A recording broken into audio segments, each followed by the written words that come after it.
Ryan. Wow. It's good to see you, buddy. It's been a while. Do you know how long it's been since we've sat down together in a conversation? Hit me. 9 years. That sounds about right. Is that what you... I was going to say 8.5.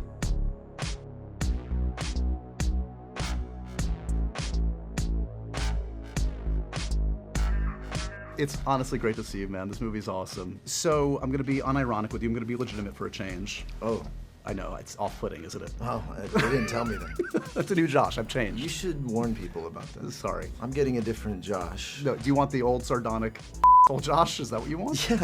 Is that what you signed up for? Yeah. No, I'm going to be sweet at the start. Oh no. Serious Josh? Serious Josh. Okay. You have great taste in film. You are selective, but when you choose well. That's not a backhanded compliment. I can see what you just did there. Do you want another take on that? No. Because you can edit this if you want. It's the closest I come to a compliment. Here's my question. How do you choose? Has it evolved over the years? Are you more or less selective? Is it more or less gut? Like, what's changed in how you choose roles in films? I have kids now, Josh. I know like why I'm doing it now and who I'm doing it for, so that changes things. I mean, before I was doing it for you. That's where the bad choices were. Now the good It choices. was for Horowitz, and then I'd take a swing. Without naming names, how many films in the past do you regret doing? Like, I think your batting percentage is pretty good. Do you agree, or are you self-critical about the stuff you've done over the years? There's some bogeys. Okay. You know? I mean, you can name names if you really do want to. It's okay. I'd rather not. Okay. They're obvious. Okay. You know what they are. I do. We'll talk off camera. Take me back to Little Ryan. You ready? Okay. Little Ryan. Yeah, Little Ryan. Did your parents let you see R-rated action films? My first film in a theater was Bloodsport. Wow, Van Damme. I was too young to see that film. You need to be at 25 to see Bloodsport. Yeah, I was young, but it made an impact, you know. A double impact? A double impact. Can you do the Classic. splits? Have you practiced your Van Damme splits? No, but my cousin, who I got all my hand-me-downs from, had a splits machine. What is that? It was, What? and I tried it to no success, but like. Are you okay again? It's like a homemade splits machine, and it was very, Van Damme inspired, but it was homemade and very scary, and I got stuck in it a few times, and then they had to take it away from me. Wow.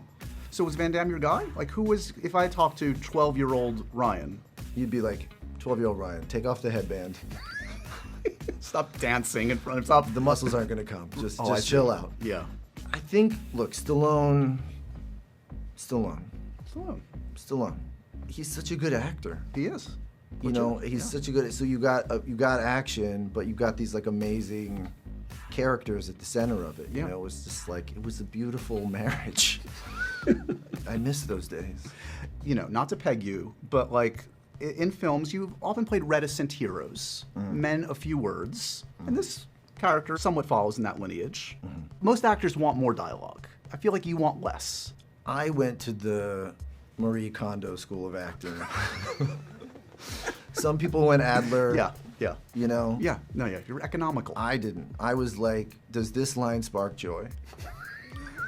If it doesn't, I cut it. Do you know when a line is going to spark joy? Like over the years, certain lines of yours Right. have resonated. When you say, if you're a bird, or you're like, oh wait, when I finish this line, this is going in the canon. I'm going to be quoted this line back for the next 20 years of my life. That line I did not think was going to spark joy. It didn't spark joy in me. I said it, and somehow, but it did. Do people You ever? don't know. You Yeah. think you do, you don't know. If I came up to you and I saw you on the street in the Yeah. wild, and I said, if you're a bird, Yeah. would you respond or would you just run away? I would call security. Yeah, no, I get that. That makes sense.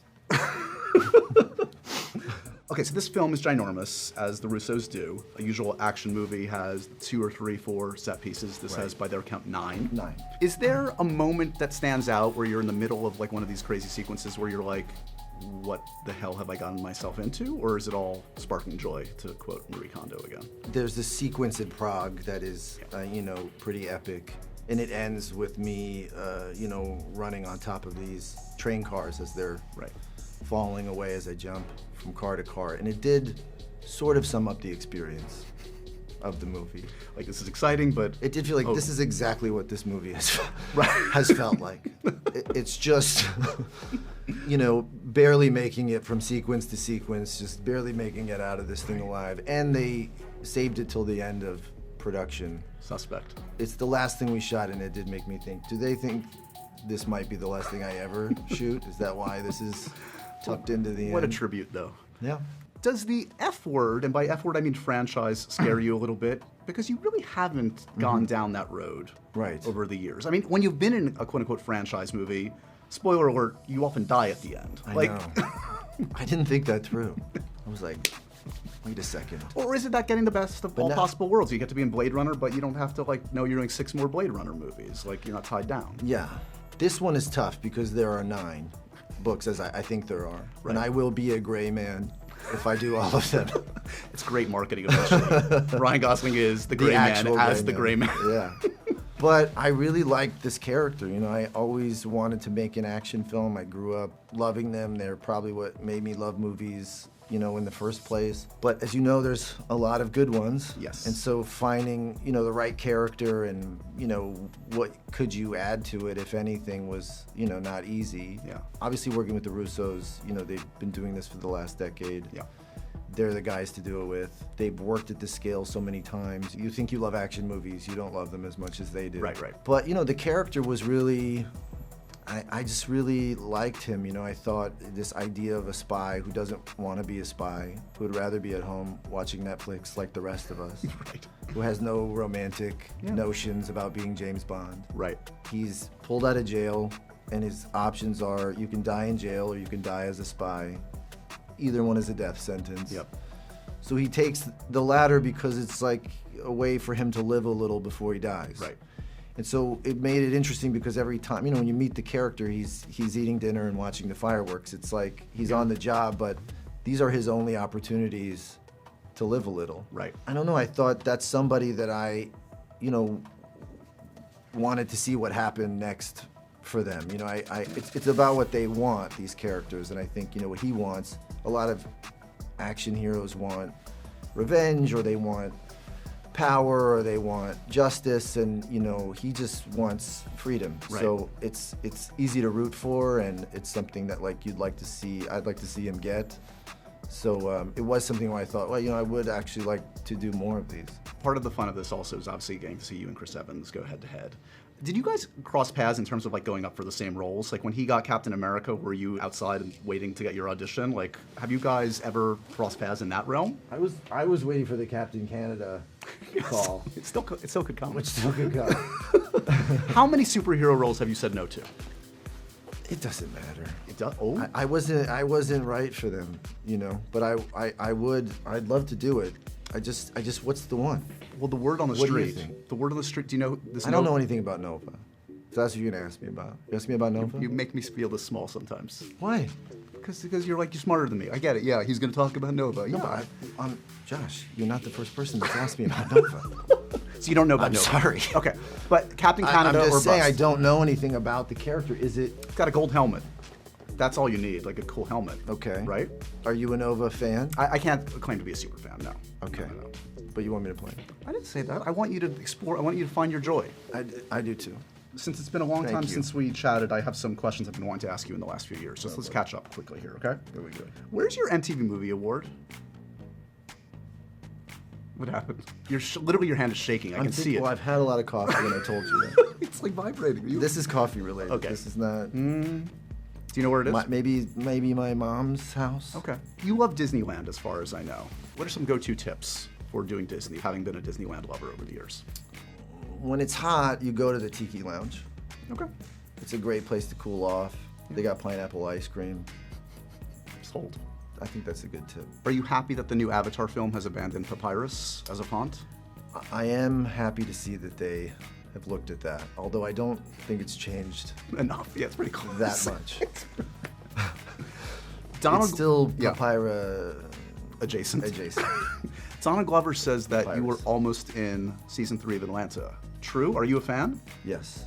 Any other show that we should make a spot for you on? Euphoria? Is it Cake? What do you want in on? I like 90 Day Fiancé, but I don't see how I get into that. There's always a way. Yeah. Yeah, I don't see it. This is a personal one. Oh. When someone says "Hey, girl" to you, do you curse me under your breath a little bit? You were the head of the spear on that one. Did you blame me? Did you secretly make that meme? No, I didn't. But Because, you know, I never said it. But now, when I walk on the street, follows people you. just yell, "Hey, girl," at me. Do you blame me a little bit? Like, cause I have felt that was a part of why we haven't talked for many years. And I just want, this is the person, we're going deep now. This is deep. I don't know. Should I? I mean, what do you feel your role was in it? I don't know. I feel like you had a great time in that sketch we did, or it wasn't even a sketch, it was a conversation many years ago. And Yeah. if it lingered past that joyous moment, I blame myself and I feel badly. But do you think or do you? I think No, it was you already want. a I big feel like this thing. is more about. Now I'm getting personal. It was already I feel a big like you thing. have some regret about this. I only regret that we haven't shared more time together. Okay, last thing. You've got this lovely new hair. You're filming this amazing new movie, Barbie. The you. photos are Yeah. remarkable. Greta Gerwig, Margot Robbie. Yeah. Just talk to me about friends and family receiving this new look. Are they supportive? How are you feeling on set when you're in the costume? Put me in your headspace right now. It's been amazing role. cathartic. Yeah. You know, because there's always been a Ken inside of me. It's the role I was born to play. Yeah. You know, I've had this Kenergy, if you will. No, that's beneath you. And the Kenergy is alive in me now. You're better than that. I feel a Ken in you. Really? Yeah. It's very, very deep. You don't think so? No. You'll see. Okay. Next summer. Wait till the film comes out. You'll see. You'll feel seen. Oh, I can't wait.